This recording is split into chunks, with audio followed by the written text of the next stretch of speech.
And so without further ado, here's my interview with Mr. Pat Hobby. You ever found yourself in your office after an executive meeting and you're sitting there going, I have huge decisions to make, whether it's hiring that next key employee, buying that next piece of machinery, buying a building, launching a location or product or whatever it might be, and you're sitting there going, is this the right decision? And then you think back about the original vision you had when you started the business or the vision you have right now that you know is possible in the marketplace, and you sit there and go, how do you know and how do I know that what I'm doing is the right thing when realistically you have the option to just take all the money home and solve for annual cash flow and essentially just have a job that's kicking out a lot of cash? The reason that you would do all those things is because you want to grow a company that's worth a bunch of money that gives you the freedom of choices to do what you want long term, whether that's take a back seat and be a passive investor, whether that's sell part of it or some of it, essentially just have as many choices as you want.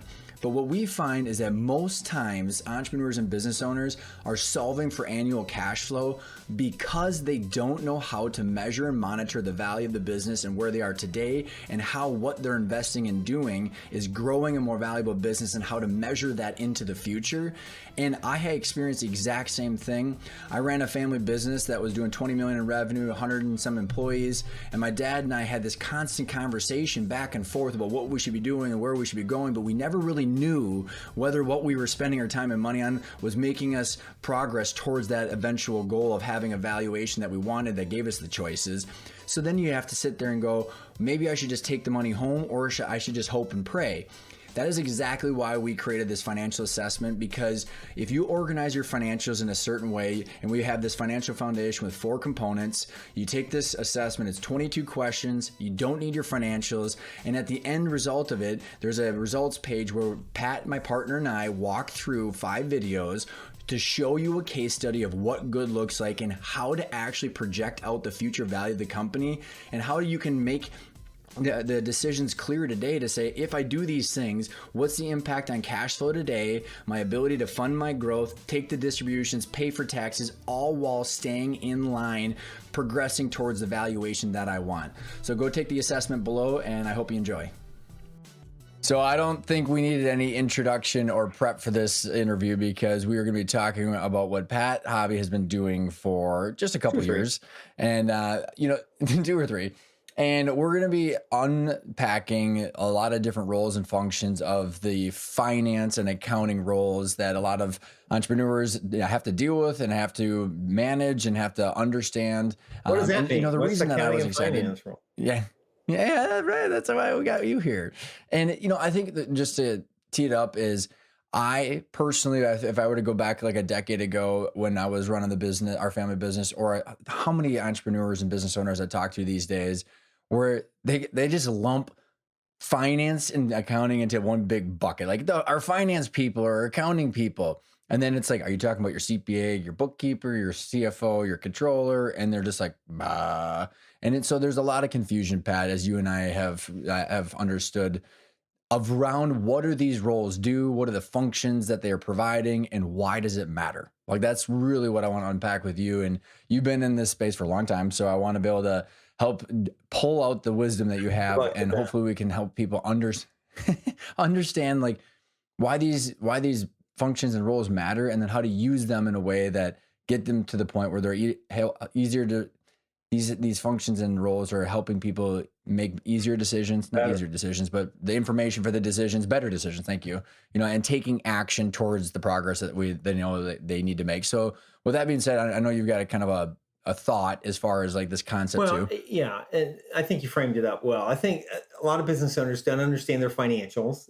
And so therefore that leads them to a place where, well, I don't understand it, so I'm not going to spend much money on it. I don't get it. I don't know what these people do, but they pay the bills and process the payroll and prepare my taxes, So, and that's a shame because there's a lot more that can be gained from it. There's a value add that can be had as opposed to looking at it just as a cost. But, once a business owner kind of shifts their mindset and understands the value of useful, timely, and accurate financials and what can be done with it, then they look at the cost, and it's a cost of those functions, as additive to the value of the business as opposed to a necessary evil. So, it's kind of a two-step thing. It's one, understanding why financial statements are valuable. And then secondly, Hmm. what are the functions that are being done and how you Hmm. delineate among the different levels and what does my particular company need in that Hmm. regard? Well, and you and I, a handful of themes or episodes ago, talked about the three financial statements, which we can kind of, and I don't know what direction we want to start with, but like, when we did that episode, we'll have the link in the show notes here of how to use your financials to clarify that path to more valuable business. That's the end Right. result of where we want to get, where it's a value add, where you can make decisions of what are we investing in, where and why, and Yeah. how does that impact cash flow and the future value. But you don't just get that, right? I remember like how many times you and I do these webinars and people are like, oh, I love it. Like, where in God's name do I Yeah. start and who's Yeah. doing this Yes, stuff? you're operating from So, the assumption how do you want people to break it down? understand that there is and attribute Hmm. value to those things. So then it becomes understanding how to get there. So, how do we want to break down? Maybe what do you want to start with, like finance versus accounting? Because I know there's going to be roles and responsibilities that we're going to break down internally for a company, and what and how they can use the internal functions and roles. And then there's the typical CPA firm that's going to have a big role as well in this. So I don't know what finance, accounting, or Yeah, we can internal, start with external. finance and accounting. In the days of past, in the old days, accounting departments and finance departments, and in big companies to this day, they are very distinct and different departments. In small and medium-sized businesses now, people are using accounting and finance kind of interchangeably. I mean, we have clients that call their accounting department finance department, and then that's okay. But I mean, accounting is the recording of transactions and the production of financial statements. I mean, that's the ultimate goal of the accounting department, including getting people paid, billing customers, paying the employees, those kind of things. Finance is more analytical, taking the information that comes out of not only the financial statements, but other data within the company to analyze what's going on, and to be able to draw conclusions and develop strategies from that. So, like I say, in big companies, they're separate functions. In our world, in small and medium sized businesses, people use them interchangeably. You still need both functions, but it's just all kind of contained Hmm. in one department. And I think just to kind of maybe put in the parking lot, as you get way bigger as a business, you have such a division of labor. I mean, we're not going to be talking about a treasury in No. a company, or like, and we'll even maybe talk about a little bit about Mhm. FP&A, but like, as you get bigger, there's just such a huge division of labor. And we're talking about companies from a couple $1,000,000 to Yeah. 100 million that are traditional in the middle Yep. market, lower market size privately held That's right. companies. Yep. That's exactly right. So when we think about what is the order you want to break this down with? Because I know we've got CFOs, controllers, bookkeepers, staff accountants, and then there's the functions that they have. And so maybe we start with internal, and then how Yeah. those functions and how the internal business works with like a CPA firm. And maybe we'd take that towards the end. What do Yeah. you think? That's fine. And for the internal people, let's do them in reverse order from what you said. A Okay. bookkeeper, an accounting clerk, an AR clerk, a payroll clerk, the team of those kinds of people. Those are people who are responsible for the accurate and timely recording of transactions. In your old business, you had people that had to be invoiced every month. Mm-hmm. You had and all those terms, bookkeeping or whatever kind of function, clerk or personnel or team member you want to call it, perform those tasks of from billing clients to paying vendors to paying the employees to recording inventory transactions to issuing Mm-hmm. purchase orders if that's part of the accounting function. Mm-hmm. The bookkeeper slash all those other terms that you want to use for that, are responsible for the accurate and timely recording of transactions. That's their number one priority. And a lot of clients we deal with have bookkeepers. I mean, and it is foundational. It is extremely important. I'm not. I hope nobody thinks I'm minimizing the importance of it, because without accurate and timely recording of transactions, you got nothing. So Mm-hmm. it's a Mm-hmm. hugely important thing. But that's when a lot of times when companies have bookkeepers, they're doing a great job of recording all those transactions. But then it's kind of like, okay, that's what I've done. That's kind of the end of the story. Yeah, it's the table Yeah, that's stakes kind of the kind end of, of the right? story for what they're trained to do and what their experience allows them to do. And as we continue to go down the roles or go up roles, Pat, I think what like one analogy, which is like I'm very ironic because I'm not a big sports person, but like I think about like a sports team. You need what? We won't, I won't digress. I promise. But the you need every role. Oh, You can't just not have them. And that's so what I'm like saying. this It's is where I hugely think people. important. Yeah. Yeah, you can't not have an accounts receivable or accounts payable. You can't not reconcile your bank account or not do your transactions. So I think what happens is like these words and terminologies get convoluted because there might be a service provider that does it part time because like you don't need what you and I are not proposing is you don't need seven No, bodies, no, no, right? no. Like these are functions that need to be Yeah. done, Many right? of our clients that we work with, they have one person who does all that. They bill the Mm-hmm. customers, they pay the vendors, they record the payroll, they do the job cost, they enter the job cost on whatever it might be. One person, depending on the size of the company, can do that. Ideally, for internal controls, not to get too geeky, you want some segregation of duties. You don't want a person billing and handling the cash and posting to accounts receivable, but sometimes there's no way to get around that because your team is just so small. But yeah, it's not one person per. Those are the functions that somebody has to Mm-hmm. do in order to get all the transactions recorded in order to So then, to run the company. and do they typically take it to the month end close or like then are we get like how do you want to go Yeah. up? Because then we're getting into kind of controller Yeah, territory. so recording accurately and timely recording the transactions is a role of this first level.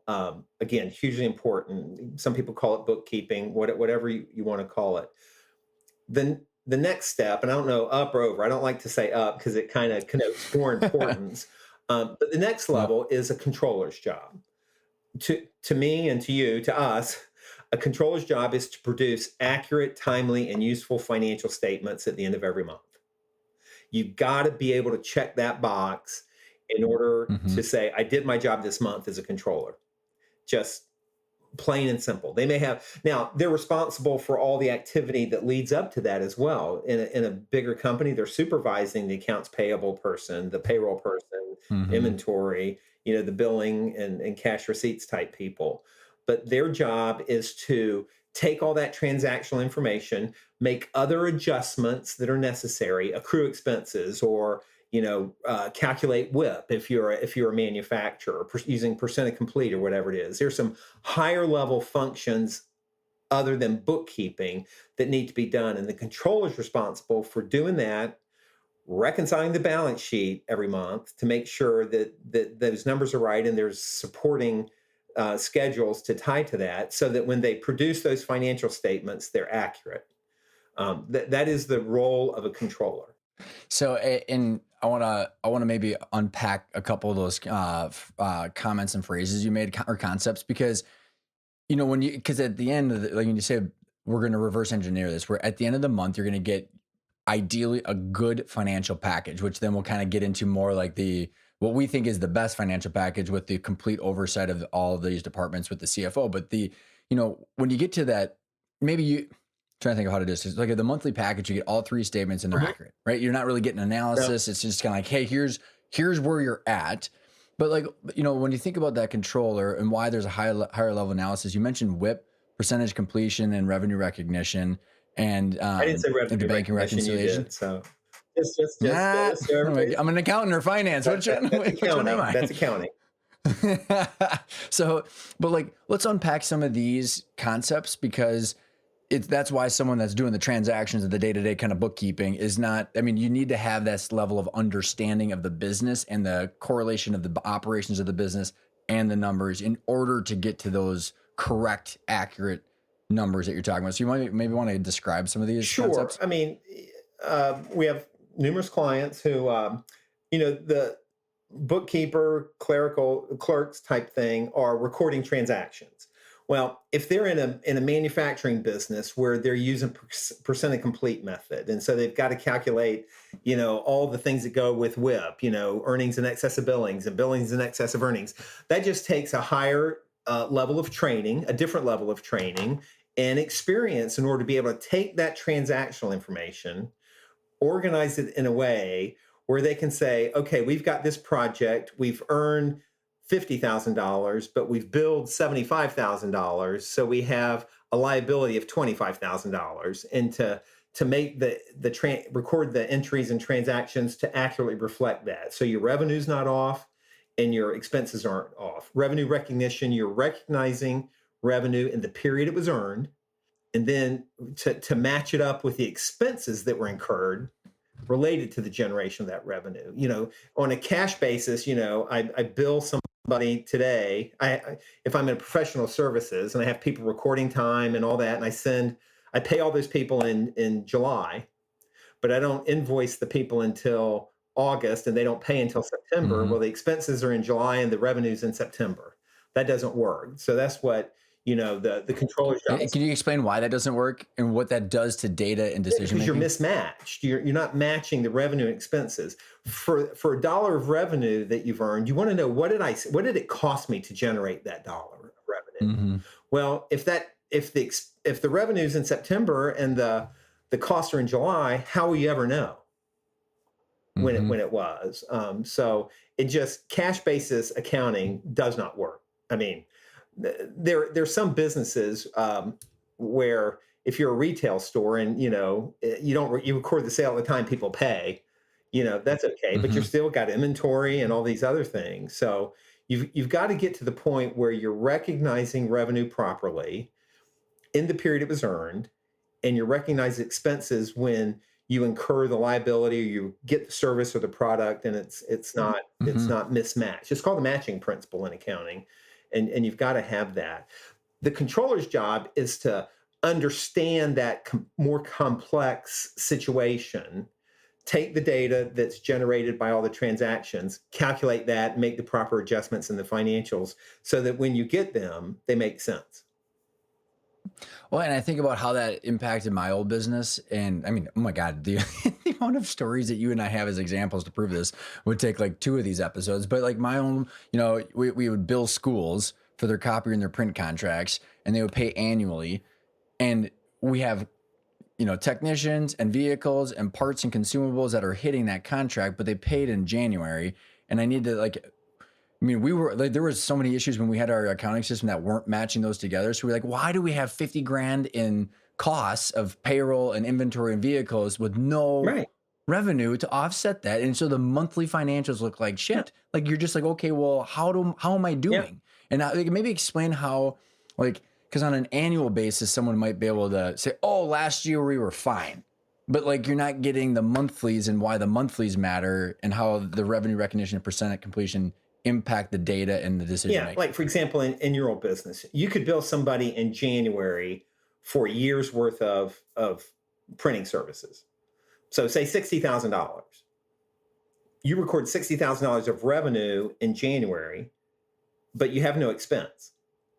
And then February through December, even through the next January, you've got the text going out, you've got the supplies, you've got all these other things. So then you've got losing money. You've got no revenue. You got no revenue, but all these expenses. So January thinks, oh my gosh, we're making all kinds of money. Let's go spend it. And then for all the other months, if that was your only contract, you'd be like, we're losing money every month. Neither of those statements is true. You can make the argument, well, over a year it'll all balance out. It doesn't. I mean, December 31st, if that's your year end, is an arbitrary date. I mean, it just happens to be the end of the calendar. You've got to do this every month because you don't want to wait till December and find out how you're doing. What good's that? I mean, and we've had clients where we go in there and do work and we're like, well, we true this up in December, but during the year we have no idea how we're doing. And I'm like, well, how does that feel? And they're like, not very good. Well, just once a year, we know what we're doing. And and how do you make decisions of where you're going to invest and where and how and where the cash flow and the 3 statements all tied together? And I think we'll get to this when we get to CPAs and then the role of the CFO managing kind of this entire process. But, the CPAs, if someone's leaning on their CPA, the CPA will just do that adjustment at the end of the year. So everything's quote unquote fine. but again, you're not seeing how well your monthlies are doing. Well, So if you then, only have to make decisions at the end of the year, okay. Well, wouldn't that be nice? That's one hell of a business to run, yeah, I right? mean, that it just doesn't work. But I mean, uh, adjusting inventory or adjusting, your percent of complete to record your revenue and that kind of thing. I mean, we've really had clients that say we do it once a year, and Hmm. it all joking aside, throughout the year they have no idea if they're making or losing money, and that's the anxiety creating situations that people get themselves into, that and their lack of ability to make good decisions along the way. Hmm. That And the controller's job is to help sync all this up. And again, we're kind of alluding to this cash basis, but it's cash versus accrual, right? So they're yeah, it's got to be a cool. understanding Yeah. how the business is Mhm. operating, and then aligning everything for a clean monthly financial. At the end of the month, the balance sheet has to be reconciled. When I look at cash, my cash is reconciled, my AR is reconciled, my inventory, my WIP, my payables, my accrued payroll, all these things are reconciled. If your beginning balance sheet's correct, and beginning could be the end of last month, and the balance Hmm. sheet at the end of this month is right, and for certain because all those accounts are reconciled, the net income on your income statement is right.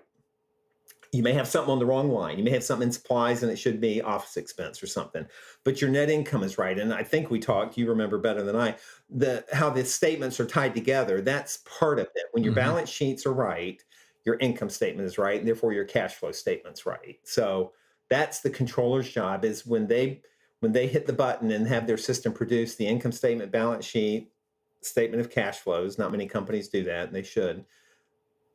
That they know they're right. When How many controllers, like with a typical controller, how many?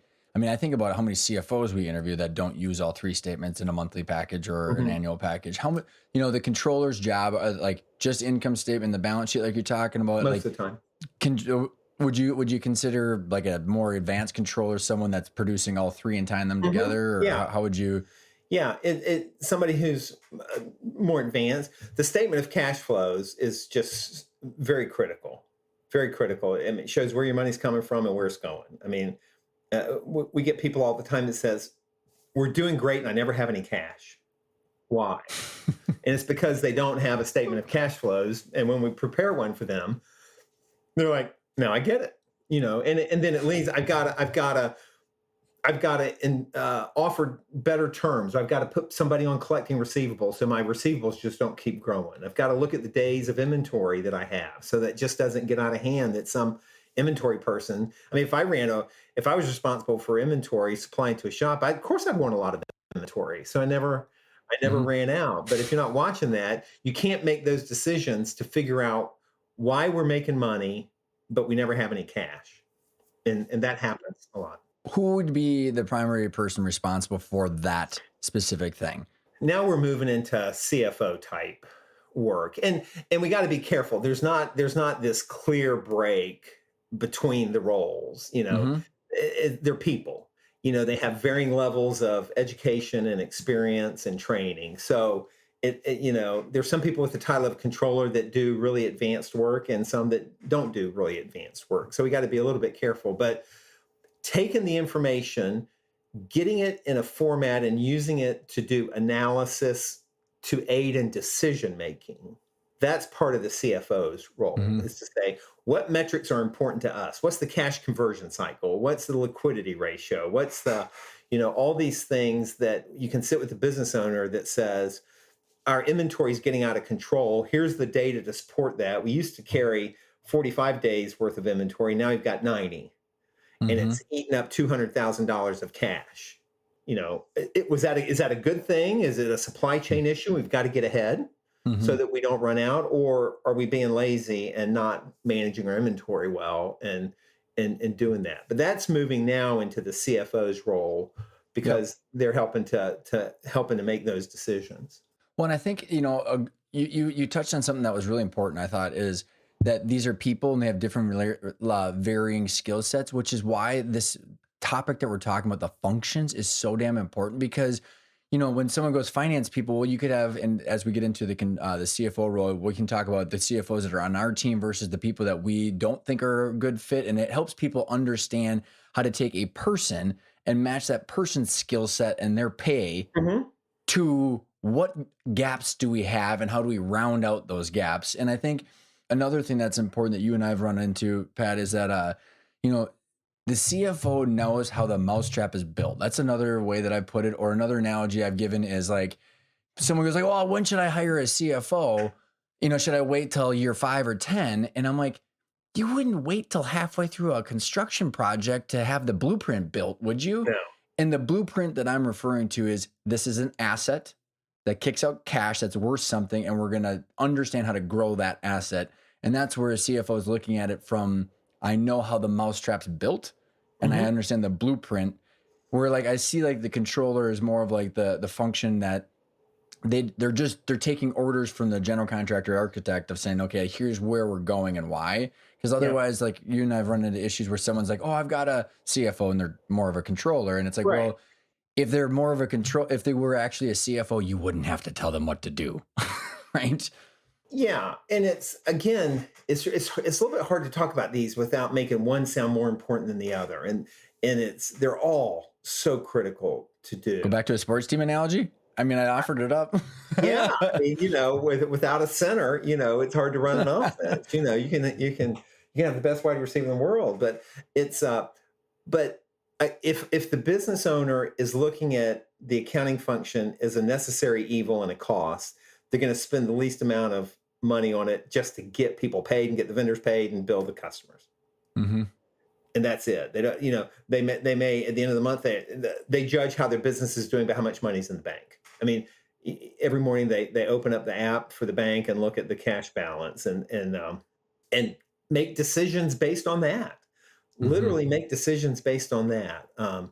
And that's just not good enough. And these other roles are essential in order to get to the place where you have accurate, useful, and timely financials that tell the story of the business. You get insights from the historical information in order to marry up with the strategies you want to implement to look into the future. It is a continuum that, and maybe I'm getting a little bit ahead here, but keep going. No, seriously. But it's not just for the sake of having them. It is incredibly valuable information. How are we doing? Did the strategies we put in place last year, are they working? And we define working, Mr. CFO, because I know what you define. Are we getting a good return, a good ROI on this, a good return on investment? I mean, not just more top line revenue. That's not all we're focusing on there. No, we have a lot of people though, Pat. Yeah, congratulations. You're not making any money. And then when you get accurate historicals, then you can use those to project out to the future. And that's that higher level financial strategic planning thought process that a CFO really should be bringing to the table. So I love it. And you set the foundation, because I want to explain what, when I was doing the CFO recruiting last year, what the people that we were not going towards and gravitating towards in the middle market. And then what maybe we could do is talk about, like, specifically from your perspective, and we can tell some stories, but how you've been a CFO and the role that you have with CEOs and like kind of the monthly and the quarterly and strategic planning of what you bring to the table. So like, just to tee it up there, like, when I was going through CFOs and you and I were trying to figure out the criteria and like what's going on, like I remember like there'd be people like, "Oh my God, look at that resume, the $1 billion banker," or like, they ran a healthcare, chain of 17 hospitals, or they're like, in all these different industries are important. But then I remember we brought on one guy that we were interviewing, and he's like, "So where's my team of 20? It's like, nope, there is no team of 20. So there's this kind of like, as the size go up, the CFO title means different things. Yeah. So what I'm trying to get at is kind of like, maybe you can expand on the kind of the working CFO that we're talking about, and then we can get into kind of what that experience and the kind of the advice or discussions you're having. I don't know if that makes sense. Yeah. I mean, so taking the financial statements, using the information to track certain metrics and track them over time to say, Are we on trend to make budget? Are we at the right run rate? Or are these investments we made paying off, or are they not paying off?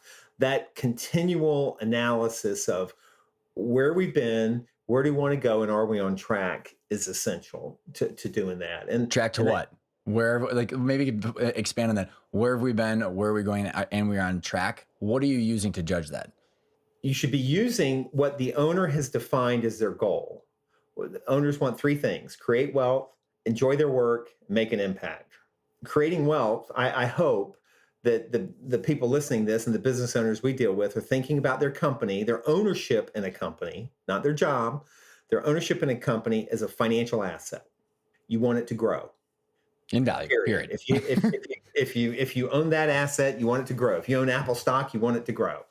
And so being on track to achieve, and through all the work that they need to do, that we help them do, to be on track to achieve that goal in 8 years, I want to be at X.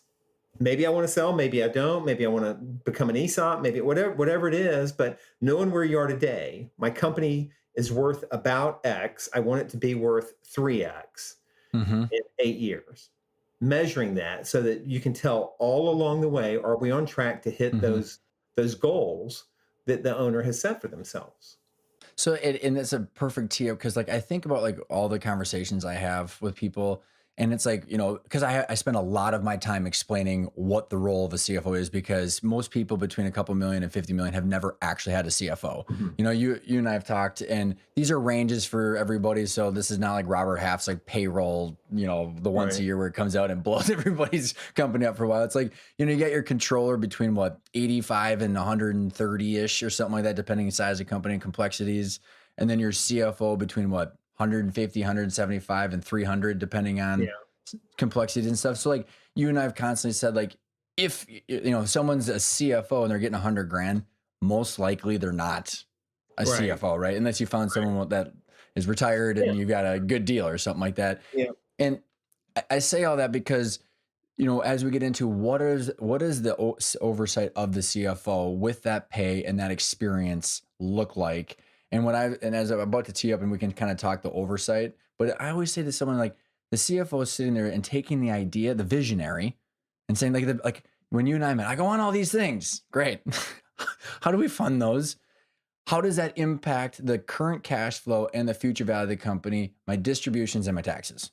And are we getting a good return on that? Could we spend the money between, if you have three choices of things to do, which one provides the best return? Yeah. I remember when our dear friend Jimmy Fritz called me up. He said, I just love working with Pat. He's like, I just want to know, is this a good idea or not? Should I be worried or not? And it's really just taking that idea and putting a sanity check to it, and then throwing into that framework of thoughts. And so the CFO, in order to have that macro oversight, there's a lot of areas of expertise that they have to have that impact the risk and that cash flow. So I don't know if you want to maybe talk through like what is like the CFO's oversight and their.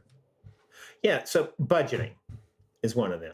You know, a lot of companies hate to do budgeting. They don't get it. They don't understand the process. But budgeting for the next year, the next 12 months, you know, come the fall with all our clients, we'll start the budgeting process to budget for 2023. Detailed bottom from the ground floor up on the important things. But understanding that and involving the leadership team so they're accountable to that. Sales department's accountable for sales, production department's accounting for COGS, and, you know, all of that kind of thing.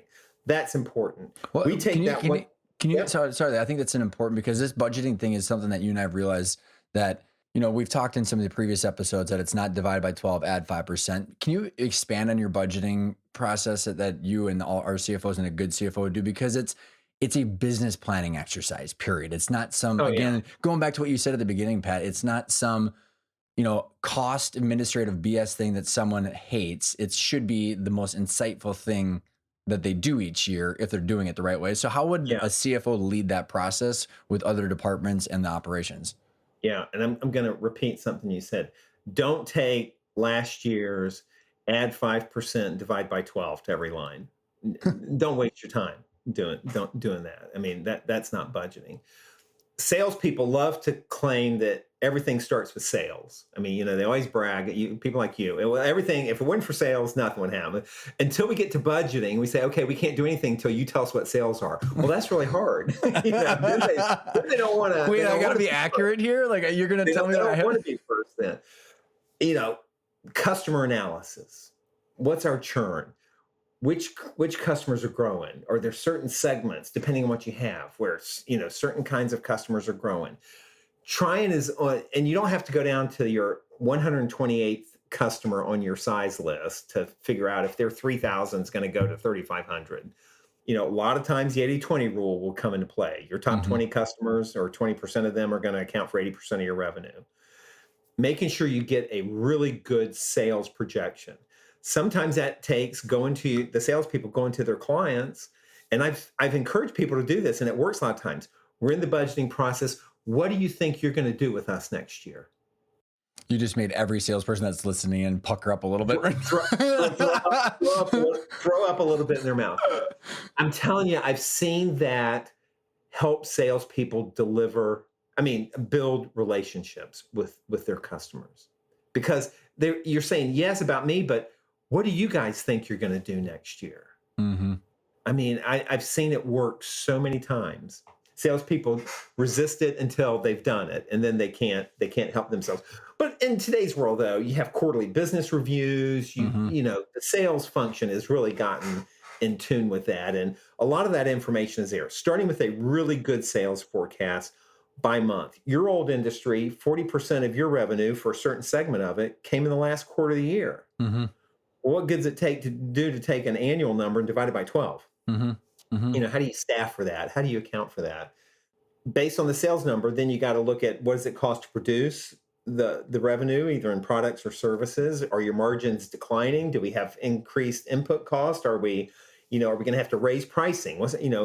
We've had clients that were in the steel fabrication business. It's got huge cost increases, a little bit slow to raise prices, and it hurt them. But you got to take that into account. How are we going to handle, if the salespeople say we can't afford to raise prices, but our costs are going up, our margins are going to decrease. Mm-hmm.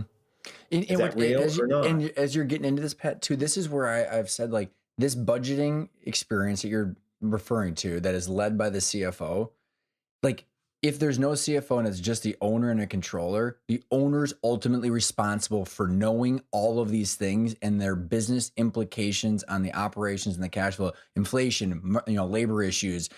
How about the constant comment that we hear is, I would love to hire a president so I can get out of this. Well, I don't know. Can you do that in April or, August or, September?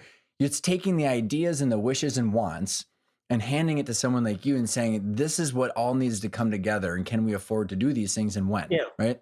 And the CFO is the one to know where to go get the information. And whether it's right or wrong, or people are BSing or not, right? Yeah. And then, to continue that, then look at your significant costs in the business. Usually labor, compensation is a big cost. How many people do we have? Where are we adding people? When are we adding them?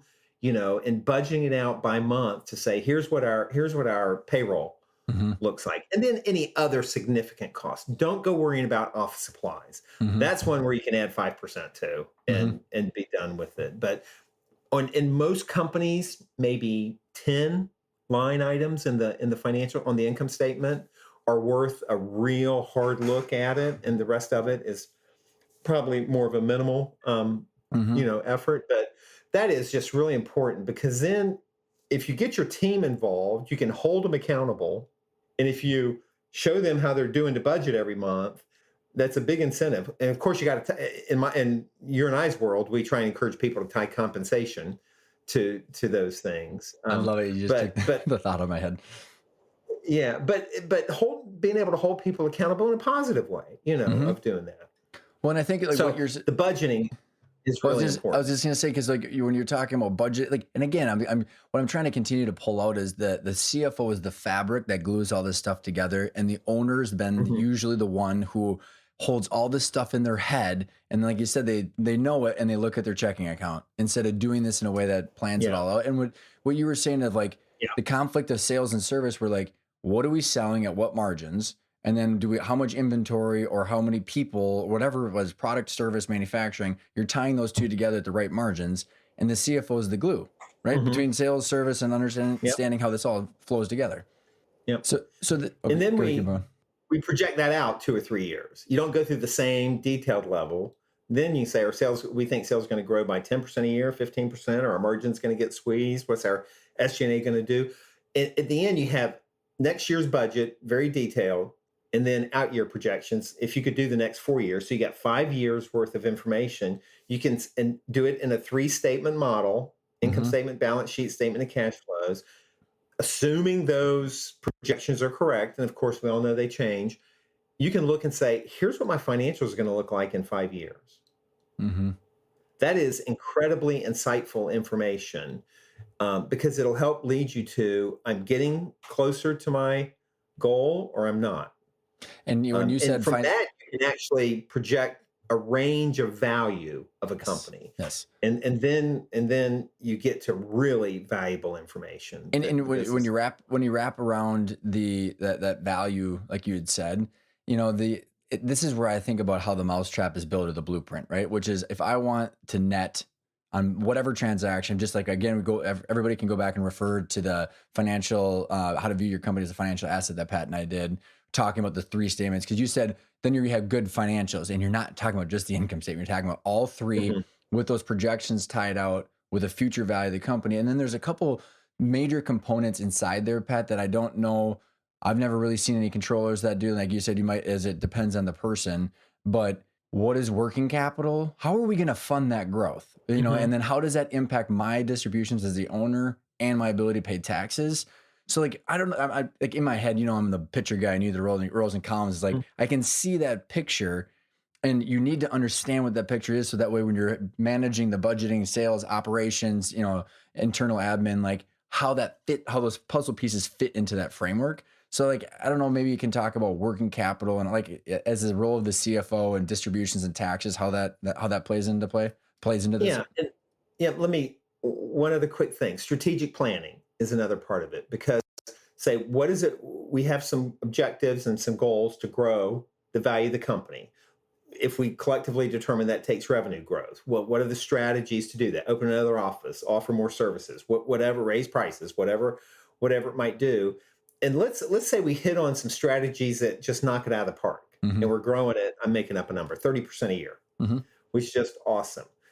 But you're having to carry more receivables, carry more inventory, and you're in a business where you can't stretch your vendors for some reason, a long way. You get to working capital, those assets less the liabilities that you need to operate your business. This is where companies can grow so fast that they run out of money. And having negative cash flow from operations is okay in a growth mode, as long as you know it ahead of time and have a way to fund it. Lines of credit are fine to fund increases in inventory and accounts receivable. They're not okay to fund losses. Yeah, because in the first one, that if July, August, September, October, we're going to be negative cash flow from operations, but then the following months it paid off. Yeah, exactly. Fine, right? Yeah. So just pulling all that information together, getting the 3 statements, being able to project it out. When you budget, I think I skipped over this. When you budget by month, you should have the 3 statements in your budget: income statement, balance sheet, and statement of cash flows. It's not that difficult once you get it set up, but just understanding all that, so you can say, you know what, I don't have a source of capital, debt or equity, to fund that kind of growth, so I'm only going to grow at 20% a year. Sounds crazy, but that's better than running out of money and closing up. And how many people? Literally, I've seen where people grow themselves out of existence. Well, and then how many people like that? That's just, you're compartmentalizing right now the business as itself. How many people do we know that they have? So you might grow yourself out of business, but what if you had a certain level of distributions anticipated? Right, that's another factor that as a use of cash. Said, how many times, like, I can't even count how many times where we talk to, potential prospects, or even just random conversations or clients where, I bought X, Y, and Z building machinery, whatever, took a big distribution last year. Holy shit, I'm out of cash now. And it's tax time.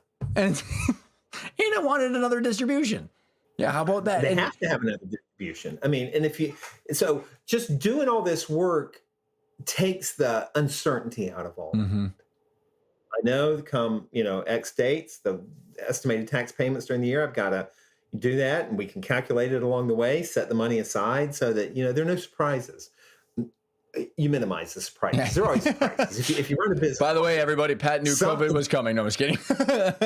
Something's going to happen, but the more prepared you are, the better off you're going to be, obviously. And so a lot of people, it seems like mumbo jumbo when you get to understanding the financials. And I'm just going to go off script here a little bit. We are working on a course of financial literacy. When you understand them, not trying to make anybody else an accountant. I turned Ryan into an accountant. That's I stay away from spreadsheets. I know what it means. Yeah, I'm done. But being able to read them and understand them and use the information to make decisions, that's what business owners want to do. Mm-hmm. They're like, just tell me the information. I'll tell you what we're going to do. We're not there to tell people what to do. Mm-hmm. The people we deal with, most business owners, they're plenty smart to figure out what to do. They just need the right information. Well, and this is where the again, going back to the CFO is the fabric and the blueprint architect.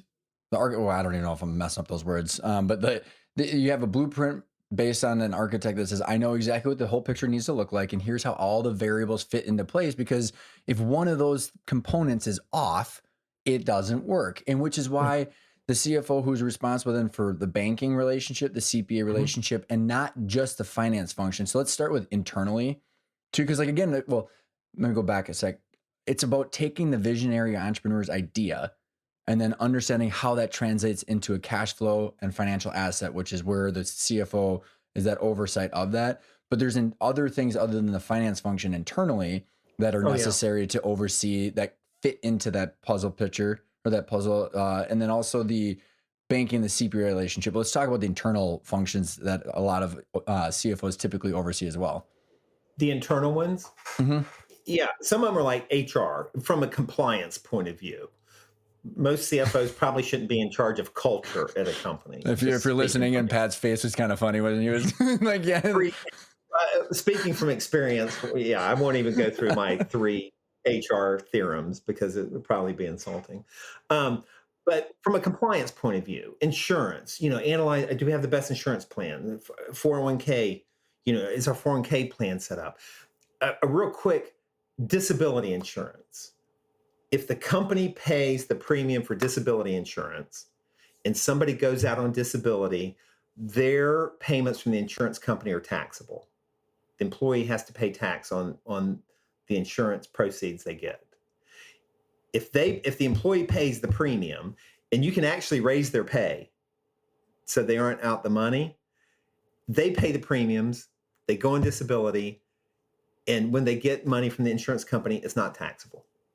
Little things like that. Mm-hmm. Years and years ago, we made the switch. When I learned this and I switched it at our company, a guy had a stroke after that. And I can still remember to this day his wife calling saying, if we had to pay tax on this money, we'd have to sell our house. Wow. I mean, that little change, mm-hmm. just understanding those things, property and casualty insurance. Do you have employer practices insurance? Are you adequately covered? Do you have an umbrella? Do you, risk management, all those risk management type things. The CFO is just in the best position to shepherd over those activities. IT from a contract point of view and those kind of things, all those kind of services, most CFOs, I mean, they're not going to go configure a server, obviously, but just managing that contract and that relationship a lot of times falls to the CFO and relieves the business owner from having to do that. If most business owners are visionary types where they've got a lot of ideas, and to the degree they're trying to think about these other things, they're not focused on what they're best at and what they can add more value to. And I'll add also like with the IT in the software side, how many times, a lot of our CFOs are like my old CFO will get involved in, if you're rolling out an ERP system or time tracking or billing system, all of that stuff in the operations eventually fall into the financials. So it's about saying, hey, if you do these things and this is how people record their time, or this is how you take things out of inventory, like you're not the one developing the ERP system or rolling that out like a project manager would, but you're intimately involved in that. And then also maybe you can speak to, maybe comment on that if you want, but also like in sales comp plans, executive phantom stock plans, and just all these things that touch the financials and then essentially relate to the risk of the cash flow and the asset. Yeah. Yeah. The accounting and finance department, however you think about it, it touches every part of the company. So a lot of these things are best reside in that department, because something you change a new ERP system or something, it touches every department. And, you put the sales department in charge of it, they're going to focus on how it best suits them. Or you put the production department in charge of it, they're going to, focus on what best suits them. But all those things, and developing compensation plans, which should be driving behavior. I have a client now, it happens to be one of my clients, and we our outsourced HR department did a compensation study. And they're like, okay, the management of this should reside in the accounting and finance department, on an ongoing basis, because they're the ones who know when people get raises and all these other things. So, having influence over all those. They aren't responsible all the time for every part of it, but being intimately involved with it is just critical. All those kind of back office type things. A lot of business owners get sucked into pricing. I mean, we had a client who was not making money, and our CFO got in there and one of our analysts, and they're like, your margins have evaporated. Your costs have gone up and your pricing hasn't kept up. And when they did that and the client raised their prices, all of a sudden, I think, was it 1 month this year was the most profitable month in the company's history. I mean, it literally turned it around. But understanding that and working with the sales department to say, here's the contribution margin of the work we're doing, and you're taking jobs that are just crowding out more profitable jobs. Just understanding all that is critical. You know what I think this just came to me, Pat, as we were talking about this, is that, like if someone's running EOS and they've got all these projects, quarterly projects, monthly projects, or whatever the heck operating system rocks. I don't know. I was just like, we're not a total EOS shop here. I don't really care what people do, but they've got weekly meetings, monthly meetings, quarterly meetings. But there are these projects that department heads are doing. The CFO is the one that's working side by side with the sales lead on the pricing and the compensation. They're working with the operations manager on the pricing and the inventory and all that stuff about the financial implications. And one thing that I've always said to someone, like when we're talking in my prospecting calls with them, is like when they're trying to understand this, I'm like, and we're going to be talking about types of services next episode and how the flavors of this work. But like if the CFO is not there, the owner's the one doing that, the owner / CEO. So when they say like, I'm so damn stressed and I'm holding all of this on my shoulders, they're doing all of the things you're talking about with no financial education. And they're just or training or anything. It's like, I know that pricing matters, or I know we need this comp plan. I know we need this executive plan. I know we have HR issues. I know, like, they know all these things. But like when I say like the purpose of a CFO is you actually buy your mental real estate and sanity back. Yeah. And that's it's an investment. I mean, because the CFO is a financial strategic partner to the business owner. Is it a cost? Sure. I assume they want to be paid. But it's an investment that will pay off in the long run. You got better information, better analysis, you make better decisions, and in the end, the whole objective is to grow the value of your asset, which is your ownership in your company. And flying blind is not going to get you there. And that's people making gut decisions. You can win the lottery. You can win the lottery. Or that's one way to create wealth, or you can pay attention to what you're doing and have confidence that you're be intentional about growing the value of your business, and being confident that you're spending your time, money, and capital in the right time, money, and energy and capital in the right places. And so I know, let's say we got another 10 to 20 minutes or something like that. So as we move into then like a little bit more on the outside of the business, so we covered a lot of the internal functions. And then now we've got, our CPA, a banker, So how does the interface, the CFO work with the CPA and the banker? And I don't know where we want to throw, or we can weave in mergers and acquisitions or like acquiring Yeah. companies too inside of all that. Yeah, because that's that. Yeah. Okay. So let's talk about the banker first. When you're a growing company, you have working capital needs, and you can be growing, and you may need a line of credit. You may need to buy equipment that you want to fund over 5 or 7 years. You want to do these things. There's a proper role for debt. We have some people are just debt averse, but there's a proper role, in my opinion, for a right level of debt. You can uh, increase your return on your investment by mixing in some debt with just pure cash investment. Can I comment on that real quick? Yep. Is if you were to give me the lens that we've been talking about, because I literally had this conversation with someone going through our training this week where I hate that, literally exactly like you said, and they've got no cash right now. So Yeah. it's like a $15 or $16 million business, and it's like, well, if someone had the long view of the three statements out years, they'd be able to say, well, oh, if I had $500,000 in debt, I have like 100% chance of servicing that debt. So I guess Yeah. who cares, right? Oh yeah, and we had a client like that, just no debt. But then when we showed them, here's how you service it, and they're like, okay, we're good with that. When you go to a bank armed with the information, say, here's our historicals, they're timely, useful, and accurate. The three statements. Here's our budget for the next year by month. Three statements. Here's our out-year projections. Here's where we're showing we're making this investment. We want to buy $1 million worth of equipment. We want to fund 80% of it. Here's how we're going to pay it off. Here's the statement of cash flows. They're gonna be like, okay, yeah, all right. I Oh, mean, not just please, can I have a bigger line of credit? yeah. I mean, and so it just enables you to work with one of your advisors where they have confidence in what you're doing and your information, and hopefully you've told them here's where I want to get to as Mm-hmm. well, Mm-hmm. and they can be the financial partner that helps you get there from a lending point of view.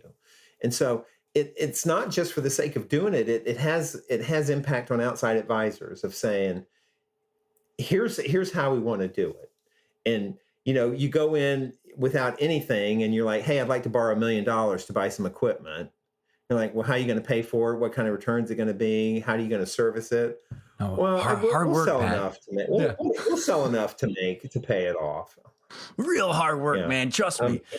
Well, and credit's been really easy over numerous years. It's getting tighter. We're here in the last Mm-hmm. working day of July, where credit's getting tighter. Interest rates are Mm-hmm. going up, and you know, you see headlines where banks are anticipating more losses. That's going to just naturally make credit tighter. So, but they're going to want to still loan money because that's how the banks make money. So they're going to gravitate towards those people who they have the most confidence in. Exclamation point, highlight what you just said. Because like I think about the dynamic that I've watched change with our clients, or like, I mean, the miserable experience that I had a decade ago. With a decade later, I think about commercial bankers, and my heart goes out to that profession when they're just trying to just understand, does this person have a plan? Do we believe that they're Yeah. going to be able to give us our money back, and what degree of confidence do we have in that? And it's way easier to have good conversations with, if you just went to someone like what you just said, now you're having a discussion of equals, and it's more of a like, does this Yeah. puzzle piece of this sort of debt or equity fit into this puzzle or not? And it's not like, I don't like you or I like you, or you're just telling me no, and I'm an entrepreneur and I'm gonna, you don't believe Right. my vision. It's just a ridiculous mismatch When the of banker and someone say, "Hey, let's think about financing this a different way," or "Do you want a swap agreement?" or "Do you want to?" Mhm. Just they can then, instead of just trying to figure out, do they believe you, be creative and help you get to where you want to go in a more efficient way. So it's really important in that kind of world. When you talk about the outside CPA, their roles generally are some kind of what they call assurance. Are you having a review or an audit at the end of the year? You know, and then tax prep. but Preparing tax. before we go into the tax prep, like review Yep. audit, maybe just explain what they are, maybe a little bit of difference in why are they necessary, and maybe as it relates to the bank or something. Yep. So an audit is the most extensive. That's where they come in and they do the work necessary, has been dictated by the AICPA, the American Institute of Certified Public Accountants. You have to be licensed to do it. And they express an opinion on your financials. They're saying, based on all the work we've done and all the representations by management, we feel that these financial statements fairly reflect the financial condition of the company. They have footnotes, they do a lot of testing, and they do a lot of work. You have a lot of debt outstanding, the bank's going to want you to have an audit. But they will tick and tie all the balance sheet accounts. They'll do all kinds of testing to make sure that they can express that opinion, that the financial statements accurate or fairly represent the financial condition of the company. There's a process one step below that called a review. They take your financial statements. They're obligated to do analytics. So they look at changes in the financial statements, and then they inquire of management, why are receivables way up, or why are, in order to gain some confidence. And their opinion says, well, we didn't find anything wrong. They're accurate to the degree that we didn't find anything that we think should lead us to believe otherwise. A lot of times the CPAs will do some, for companies who aren't doing the work throughout the year or don't have staff to do the work, they will help them make some of the entries, that get the financial statements accurate at the end of the year. Again, that's not best practice, because you need to have accurate financials month by month by month. So that's on the assurance side. There's a compilation, and forgive me to all the CPAs out there, but they take your financials and slap them on their letterhead and say, this is a compilation. We don't know anything about them. Here they are. I mean, they're not obligated to do any work. Yeah. They do minimal work, but very minimal. So that's what a CPA firm will do from an audit or review. Reviews are the most common. That's probably the most common, except for bigger companies. You become an ESOP, or you have a significant amount of debt, or some reason you're going to have an audit. And then you and I have talked in the past where, like, if you have any anticipation of a transaction of you selling in 2 to 3 years, doing those audits, getting a couple of those under your belt is just going to, again, bring trust and confidence that you're telling the truth. Absolutely. If you're trying to sell your company, you're like, well, I've never had an audit review or compilation or anything, but here are my financials, and your balance sheet doesn't balance, when you give it to them, versus the exact same thing where I've had an audit for 3 years.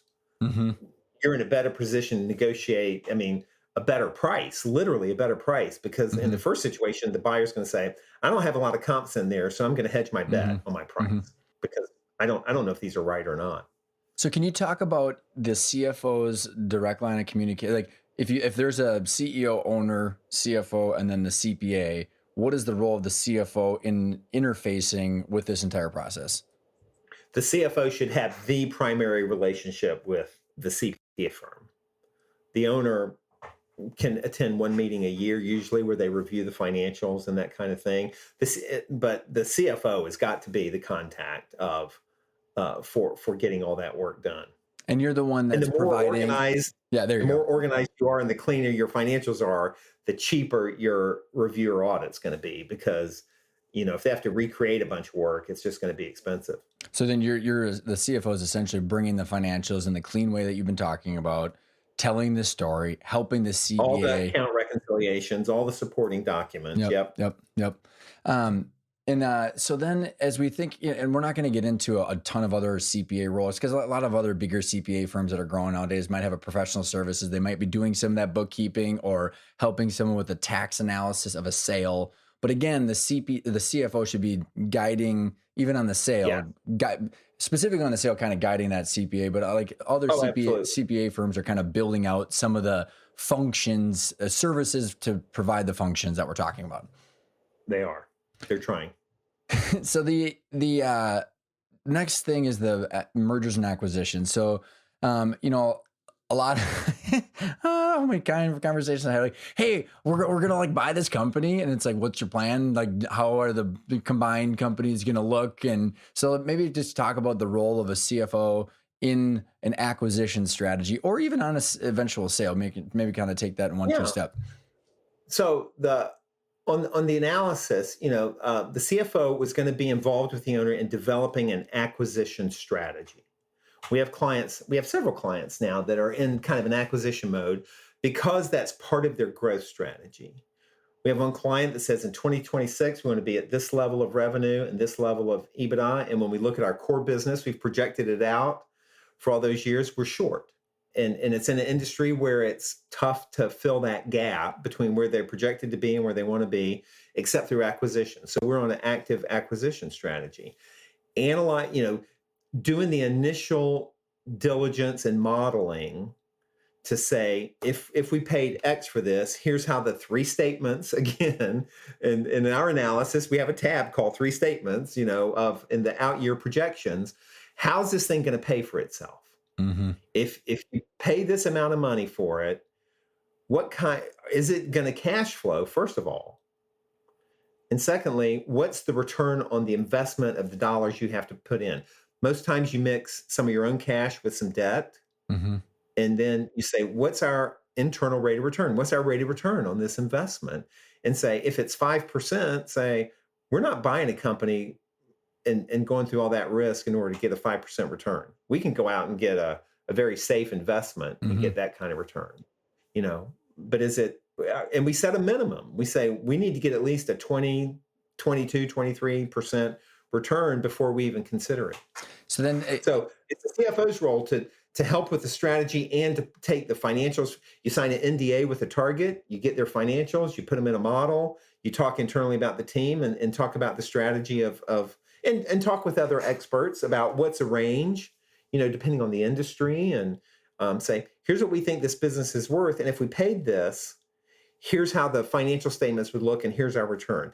I'm not kidding. Today, I was on a call with a client, and one of the business owners, who is not a financial person, said, if you change the multiple to 6, what's our IRR? He has learned that much. I mean, we were at a 5. He's like, if we pay a 6, what's our return on that? And on the fly, we're changing it and seeing it. He's like, okay. But getting to that level of understanding it, then it's not this big mystery. Mm-hmm. If I bought this company for $1 million, what's going to happen? Can I pay for it? Cross your fingers. Yeah, synergies, so. Pat, synergies. Yeah. But don't get me started.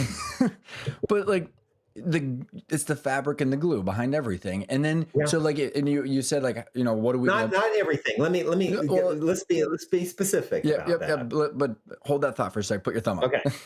So that's how I remember.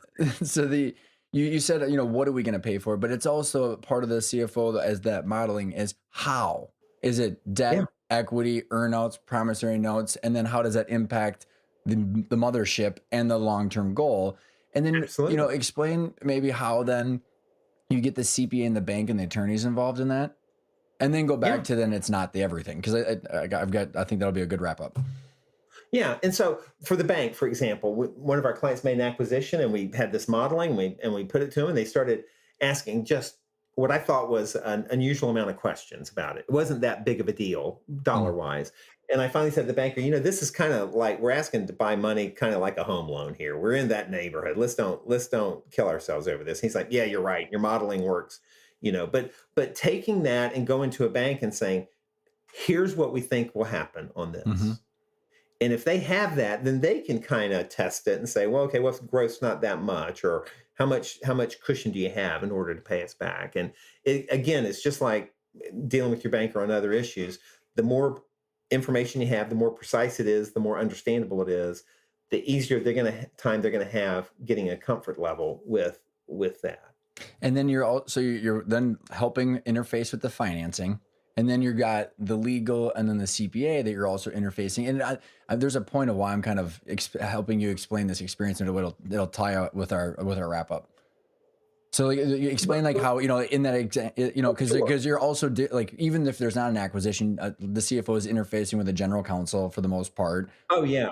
And on acquisition, you're kind of coordinating the whole effort. You're quarterbacking the whole effort, the due diligence, the legal docs, asset versus tax or stock sale. Just all that, working with the people to do that. Most business owners have never done that, and they want to understand it in just give me the facts, give me the basics of it, so because they need to understand it, obviously, but just it all ties into the process of, is this going to be a good investment for the company? There's so many things that have to happen. I've read more purchase agreements than I can shake a stick at. My business owners aren't going to read every one of those Oh, documents. come They're gonna on, I would. let's talk through the important sections of this so that they understand. I mean, it's super critical to have somebody who can quarterback those things. And this is getting into by the way, just one comment is, it's just reverse if you're the company selling, right? You're quarterbacking all those same people, and you're having conversations with the investment banker, the attorney, the CPA, as well on the exit of the company or the owner that we're talking about. Yeah, and on a sale, you want to work with the tax preparer, who is their CPA. We help the owner with some very high level calculations of gross net proceeds. If you sell it for this, we got cost of this, you pay taxes, here's your basis, here's your tax rate. When you get to selling, then you engage with their CPA, says, we're thinking about selling this company under these terms, here's the asset purchase agreement, or the LOI. Go through, look at their basis, and do a net proceeds calculation down to the last dollar, so that confirming what we do, because we don't have all the information the tax preparer has. But before you go and sign, they know that. You don't sign the purchase agreement, then go to the CPA, your tax preparer, and say, okay, I just sold my company for X. How much am I going to have in taxes? You had that experience, and that's not fun. Oh, I've had so many conversations where people say, sign the LOI and the purchase agreement. Now I want to do some tax planning. No. You got it backwards. Just no. No. Wrong. No. That is the wrong answer. No. But that's when you engage at the right moment to say, the client's thinking about selling. Tell us what the net proceeds would be based on these facts. So then we'll go back to, I want to make a comment, and then you can comment on the not everything. But I from a visionary entrepreneur, from specifically my perspective and my personal experience, all of the things we've been talking about, not necessarily the first part, which is a lot of like just breaking down the functions to give some context to everything else, but it's ideas and vision and strategies. And I've always had a very clear idea of what I wanted. And every time I meet an entrepreneur, they have these ideas that are great, and they just want to make sure that, like we talked about, that it's worth the wealth creation, and that their time, energy, and money are going into things that progress them towards their goals. And everything that you've talked about in this last half of the interview about the CFO's role, they're holding that responsibility and stress and anxiety themselves. And that's what I swear this is one leg of the stool that just kills everybody, because they know that they need to do these things, and they're just learning on the fly, stumbling through these things. So that's why I keep saying that's the blueprint manager, of the plan and all these different components. And it's the fabric that glues it all together, so you can take that idea and it's actually realistic, and you don't go bankrupt, don't have enough money or whatever it might be. But so that's what I meant by the quote unquote everything. I don't know what you're like. How it's just kind of the focal point. I mean, they're in a position to kind of have their tentacles in everything, and kind of make sure the process is followed. Where it becomes really important is in visionaries like you have 50 ideas. Well, how do you make choices about what to do? And that's where having the right kind of information, having the right kind of budgeting, having the right kind of scenario planning to say, okay, if we elect scenario A, here's the result. B, here's the result. C, here's the result. Let's talk about what the pros and cons. Then you get into some of the non-financial stuff. Is this advance our brand identity? Does this expand are we willing to take a hit for 2 years in order to expand geographically, because it'll pay off after the fact? When you can see the numbers, then it makes it, you can reach a better decision. Yeah. And then it's like, then there's, like you said, the trade-offs, like, oh, I really want this strategy to take place. And then the follow-up question is, are you willing to not take any distributions for the next 2 years? I don't know. That's my choice, but at least I have the information. I think what happens so much, Pat, is like, as opposed to doing it and then being told there's no money. Right. Well, and that's a good lead in, as I was about to wrap up, is like, so many times I mean, I've experienced it where you hear no from your CPA, your attorney, your banker. Your account, you Yeah, can like say it. You can say it's it. just no. You hear no, no, no, and it's because these people, they want to. I truly believe that advisors want what's best for business owners. They just don't I have the do too. plan or the information, so it has to be a guessing game, which doesn't work for anybody. So they're essentially a bunch of advisors trying to mitigate the guessing game, and the owner, who can just typically a visionary, is seeing the picture clearly and it's almost like people are speaking different languages, and it's like the Yeah. translator between the vision and the practicality. And I think then what you were talking about, the trade-offs, it's such a different experience. First of all, the anxiety goes way down. Cindy and Rob Dubay both were on our podcast, both clients of ours, and talking about this experience. And it's like anxiety just goes way down because it's like no one's going to tell me no. They're just going to give me my trade-offs, and it's up to me to make the decision. Yeah. And again, coming back to where we started, your ownership and your company is maybe and most likely your largest financial asset. Being intentional about the decisions you make and the approach you have to put yourself in a situation where you have the best shot of growing that value, the value of that asset. That's what it's all about. And being organized in a way and having the expertise available to you in a way that puts you on that path. To me, that's what it's all about when you need to do that.